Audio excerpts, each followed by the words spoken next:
Hello दोस्तों, एक बार फिर से आप सभी का स्वागत है ऑनलाइन स्टडी सीरीज में। दोस्तों, ये वीडियो जीवन परिचय पर आधारित होने वाली है और हम इस वीडियो में 2024 बोर्ड परीक्षा के लिए आपको जीवन परिचय के बारे में कुछ टिप्स अच्छे से देंगे।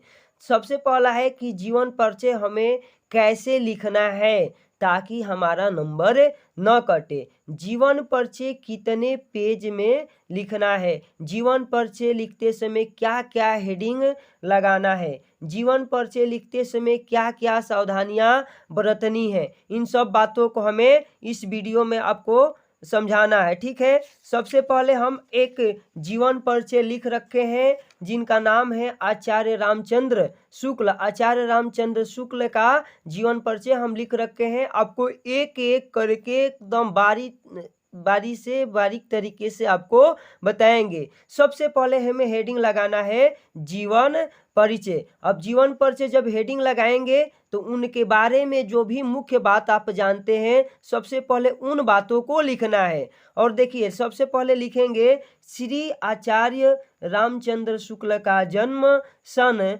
1884 ईस्वी में बस्ती जिले के अगोना नामक ग्राम के एक संभ्रांत परिवार में हुआ था। आपने यहाँ तक इनका जन्म का समय और जन्म का जिला और ग्राम, जिस ग्राम में इनका जन्म हुआ है, इन सारी चीजों को बता दिए। आगे लिखा गया है इनके पिता चंद्रबली शुक्ल मिर्जापुर में कानूनगो थे। और ध्यान देना है, समय समय पर आपको ये खड़ी पाई भी लिखना है ताकि यहाँ से इसका सेंस बदलता रहे। इनकी माता अत्यंत विदुषी और धार्मिक थी। इनके मम्मी के बारे में यानी माता श्री के बारे में कहा गया है कि वो अत्यंत ही विद्वान थी और धार्मिक महिला थी। आपको याद भी हो जाएगा। ठीक है, इनकी प्रारंभिक शिक्षा दीक्षा अपने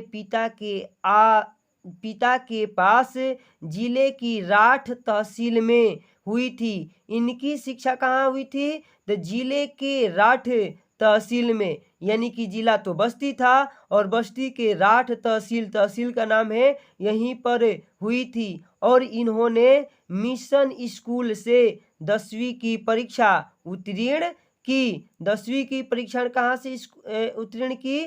तो मिशन स्कूल से। आगे लिखा गया है कि गणित में कमजोर होने के कारण ये आगे नहीं बढ़ सके। यानी आचार्य रामचंद्र शुक्ल जो है गणित में क्या थे? कमजोर विद्यार्थी थे, इसलिए इन्होंने गणित विषय में आगे रुचि नहीं दिखाई। इन्होंने FA इंटरमीडिएट की शिक्षा इलाहाबाद से ली थी। यानी कि ये इलाहाबाद गए और इन्होंने इंटरमीडिएट की पढ़ाई की, किंतु परीक्षा से पूर्व ही विद्यालय छूट गया।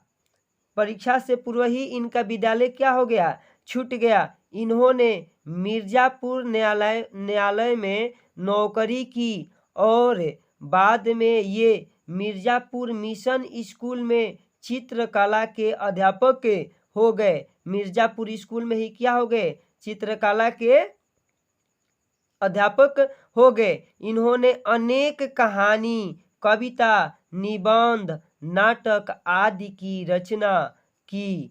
इन्होंने 19 वर्ष तक काशी नगरी प्रचारणी पत्रिका का संपादन किया।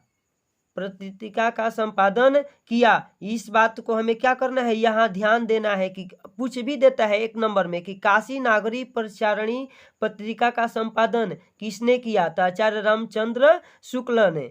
अब आगे लिखा गया है कि कुछ समय पश्चात इनकी नियुक्ति काशी हिंदू विश्वविद्यालय में हिंदी विभाग के प्राध्यापक के रूप में हो गई और श्याम सुंदर दास के अवकाश प्राप्त करने के बाद ये हिंदी विभाग के अध्यक्ष भी हो गए।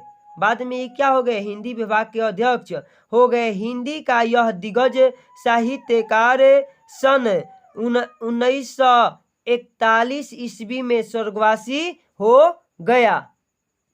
अब यहाँ तक लिखने के बाद आगे जो है हम इनकी रचनाएं लिखेंगे। तो देखिए रचनाएं में दिया गया है चिंतामणि, रस्म मीमांसा, त्रिवेणी, सूरदास, जयसी ग्रंथावली, तुलसी ग्रंथावली आदि इनकी प्रमुख रचनाएं हैं। आपको रचना हमेशा एक ही पूछता है कि एक रचना लिखिए, तो आप इतनी रचनाएं दिया गया है, इनमें से किसी एक को लिख सकते हैं। अगला हेडिंग बनाते हैं साहित्य में स्थान। तो हिंदी निबंध को नया आयाम देकर उसे ठोस धरातल पर प्रतिष्ठित करने वाले शुक्ल जी हिंदी साहित्य के मूर्धन्य आलोचक, श्रेष्ठ निबंधकार, निष्पक्ष इतिहासकार एवं युग प्रवर्तक साहित्यकार थे। ठीक है, ये साहित्य के स्थान में इनके बारे में लिखना है। ये हृदय से कवि, मस्तिष्क से आलोचक और जीवन से अध्यापक थे। ये हाइलाइटर पॉइंट है, यहाँ से ध्यान देना है। पूछ देता है कि ये हृदय से कवि थे, मस्तिष्क से आलोचक थे और जीवन से अध्यापक थे। इनके विलक्षण प्रतिभा के कारण ही इनके समकालीन हिंदी गद्य के काल को शुक्ल युग के नाम से संबोधित किया जाता है। तो यहाँ इनकी जीवन परिचय क्या हो जाएगी, पूरा के पूरा खत्म हो जाएगी। अब इसमें आपको समझना है कि क्या बताने वाले थे। तो हम आपको यही बताने वाले थे कि देख लीजिए पूरे यहाँ से पूरा इनका जीवन परिचय हम लिख दिए हैं, लेकिन एक भी जगह काटे नहीं है, कामा का, अल्प विराम का अच्छे तरीके से ध्यान रखा गया है, खड़ी पाई का, मुख्य बिंदुओं का हाईलाइट करने का। जब आप इस तरह से एग्जाम में जाकर के लिखेंगे तब जाकर के एग्जामिनर खुश होकर के आपको पूरा नंबर देगा। ठीक है, ये बड़ा सा पेज में, एक पेज में लिखा गया है, लेकिन आप जब एग्जाम के दौरान जाएंगे लिखेंगे तो कम से कम एक पेज से अधिक और 2 पेज से कम ही लगाएंगे, मतलब कि अप्रॉक्स 1.5 के आसपास या 1.5 से थोड़ा सा ज़्यादा। तो दोस्तों अगर ये वीडियो आप लोगों को अच्छी लगी है तो वीडियो को लाइक कीजिए, वीडियो पर कमेंट कीजिए, अपने दोस्तों में वीडियो को शेयर कर दीजिए और हमारा जो है ऑनलाइन स्टडी सीरीज को सब्सक्राइब कर लीजिए।